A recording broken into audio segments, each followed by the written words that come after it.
The dollar that changed everything. The evening sun hung low over the dusty plains of Wyoming, painting the world in streaks of amber and fire. Wind rolled across the open prairie, whispering through the tall grass and rattling the bones of old fences that had long forgotten the men who built them. At the far end of Dry Creek Valley stood a ranch, the Whitestone Ranch, a stretch of land as vast as the horizon itself. And in the middle of it all, leaning against the corral gate, stood Sam Harlow, the rancher everyone in town respected and feared a little too. Sam was a quiet man, broad-shouldered, weathered by years of sun and solitude. His hands told the story of his life, scarred from rope burns, gun grease, and the hard love of the land. He didn't talk much, not unless he had something worth saying. But today he was thinking about words that should have been said years ago. Inside the barn, the smell of hay and horses filled the air. Sam's foreman, Billy Crow, a wiry man with a tobacco-stained grin, walked in, wiping sweat from his neck. "You heard the news, Sam?" Billy asked. "What news?" Sam replied without looking up, adjusting his saddle strap. "There's a woman down at the trading post. Says she's selling a ring. Claims it belonged to your brother." Sam froze. His brother, Elias Harlow, had been dead for 7 years. A gunfight in Silver Mesa. That's what the newspapers said. But what the papers never told was how Sam had left his brother behind. He set the saddle down, his jaw tightening. "Ain't possible," he muttered. Billy shrugged. "She's saying it is. Folks are gathering. You know how this town loves a story." Sam dusted off his hands and reached for his hat. "Guess I'll find out what kind of story she's selling." Dry Creek's Main Street was the kind of place where dust settled before the truth did. 2 saloons, a church that leaned more than it stood, and a row of weather-beaten shops that held together through stubborn pride. Sam tied his horse outside the trading post. The door creaked when he pushed it open, the smell of wood oil and gunpowder lingering in the air. At the counter stood a woman, young, but her eyes were older than the desert. Her dress was faded, her hair tied back under a worn hat. In her hand, she held a small tin box. The shopkeeper, Mr. Dobbs, looked nervous. "Afternoon, Sam. I was just helping a lady here with a sale." Sam tipped his hat slightly. "That's so." His voice was calm, but his eyes never left the woman. She turned slowly, meeting his gaze.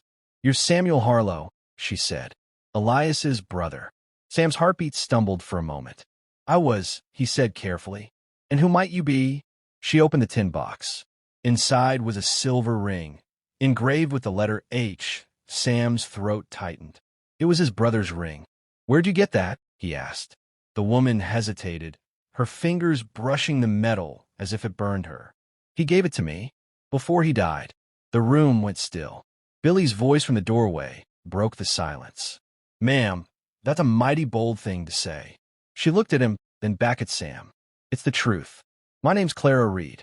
I buried your brother myself, and I came here because of a promise he made me." Sam stepped closer, eyes narrowing. "What promise?" Clara reached in her coat pocket and pulled out a $1 coin, tarnished, old, and heavy with meaning. "He told me, if anything ever happened to him, I was to bring this dollar to you. Said you'd know what it meant." Sam stared at the coin like it was a ghost. The crowd outside grew as whispers spread. People pressed against the windows, curious to see what business a stranger had with a Whitestone rancher. Inside, Sam's hands trembled slightly, not from fear, but from something colder. "You mind telling me what this dollar's supposed to mean?" Clara held his gaze. "He said it was a debt unpaid. Said he owed you, but you'd never take the money. He told me to give it to you myself." Sam laughed, a short, hollow sound. "Elias owed me nothing. He took enough from me before he died." Her expression softened. "He didn't mean money, Mr. Harlow.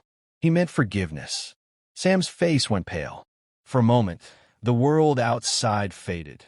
The sounds of horses, wind, and gossip vanished, replaced by memories. 2 brothers standing back to back in the middle of a saloon, pistols drawn. A fight that started over pride ended in betrayal. One walking away, one never seen again. He looked at the dollar again, the metal glinting under the lantern light. Then he took it, slowly, as if accepting a burden he'd carried for years. "I'll take it," he said quietly. "But I don't know what good a dollar can do now." Clara's eyes softened. "Maybe more than you think." As she turned to leave, Sam spoke again. "You said you buried him. Where?" She paused in the doorway, her voice barely above a whisper. "Near Silver Mesa, by the river bend. There's a grave marked with a small wooden cross and a bullet shell." He said it was his last fight. Sam nodded once, the air heavy between them. When she was gone, Billy muttered, "You think she's telling the truth?" Sam pocketed the coin. "Doesn't matter if she is. Either way, I'm riding to Silver Mesa tomorrow." Billy frowned. "That's outlaw country now, Sam. Place been run by McCready's gang for years." "I know," Sam said, his voice firm. "But if there's a grave there, I need to see it." That night, the prairie wind carried the smell of rain and something darker. Sam sat by the fire, the silver ring in one hand, the dollar in the other. He thought of the boy he'd once been, the one who rode beside his brother, chasing dreams of gold and glory, before pride turned them into enemies. When the wind howled through the cracks of the old ranch house, it almost sounded like Elias calling his name. He whispered to the empty room, "I'm coming, brother." And somewhere beyond the hills, thunder rolled like the echo of a gunshot, the shot that echoed.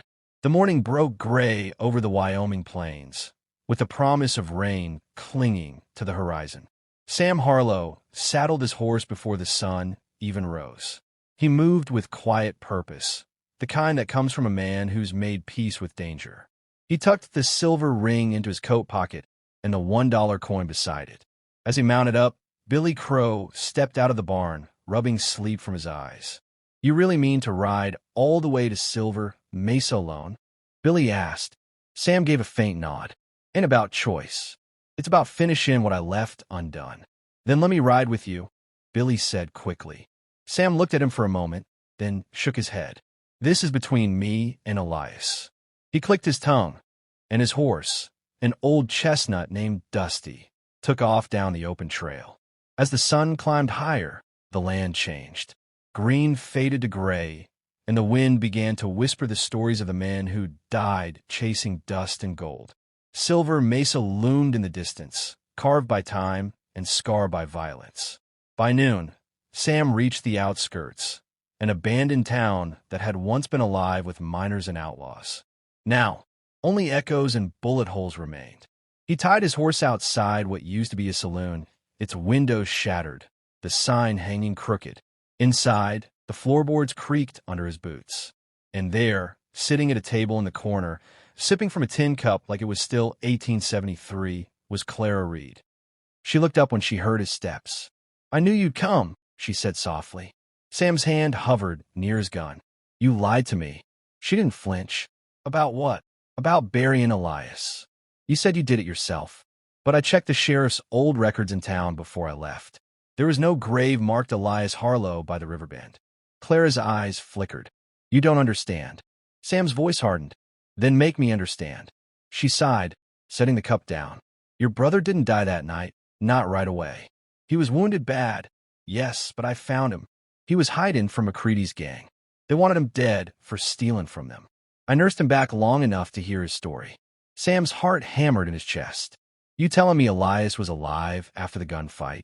She nodded. "Alive long enough to regret it. He told me what happened between you two, how he stole the deed money, how you went after him. He said you were right to hate him." Sam took a step forward, jaw tightening. "And then, he made me promise to give you that dollar. Said it was all he had left to his name. A piece of silver to pay for the sin he couldn't wash away." She reached in her coat and pulled something else from her pocket. A small, blood-stained letter. "He wrote this before he died. I didn't know whether to give it to you or burn it." Sam took it with trembling hands. The paper was worn, the ink smudged by rain and tears. "Sam, if you ever see this, it means I didn't make it out. I did you wrong, brother. Took what wasn't mine and blamed you when the world turned on me. That dollar I told you about, it ain't just money. It's what I paid Clara for burying me proper if I didn't make it. But she wouldn't take it. She said debts between brothers can't be paid with silver. So I told her to give it back to you, so you know I was sorry. If you come to find me, don't come looking for a body. Come to forgive me." That's all the peace I got left. Elias. Sam's hand shook. He folded the letter, breathing through the weight in his chest. But before he could speak, gunfire cracked outside. The door splintered as bullets ripped through the saloon walls. Clara screamed and dove for cover. Sam hit the floor, drawing his Colt faster than thought. 5 riders thundered down Main Street. Men wearing dust-stained coats and red kerchiefs. McCready's gang. Their leader, Jed McCready, sat tall on his black horse, his grin cutting like a knife. Well, if it ain't one of the Harlow boys, he shouted. Thought I was rid of your family years ago. Sam ducked behind the bar. You should have finished the job, he muttered. Clara crawled beside him, fear in her eyes. They followed me, she whispered. They never stopped looking for the money Elias took. How much? Sam asked. $10,000 in gold dust. Sam cursed under his breath. No wonder they want you dead. Bullets tore through the shelves. Bottles shattered, glass rained down. Sam peeked out, counted 4 men besides McCready. He waited for the reload clicks, then rose, calm and steady as the wind. 2 shots. 2 men fell. Another rushed the door. Sam put 1 through his chest. The 4th tried to flank him through the window. Sam's bullet found him before his boots hit the floorboards. Then silence, except for the hollow echo of a horse's snort and the creak of leather. Jed McCready's voice came cold from the street. You shoot good, Harlow, but not good enough. Sam stepped out slowly, dust swirling around his boots. You killed my brother. McCready laughed. Your brother killed himself. I just pulled the trigger.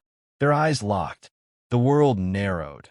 No sound, no wind, just 2 men and a single breath between life and death. McCready reached for his gun.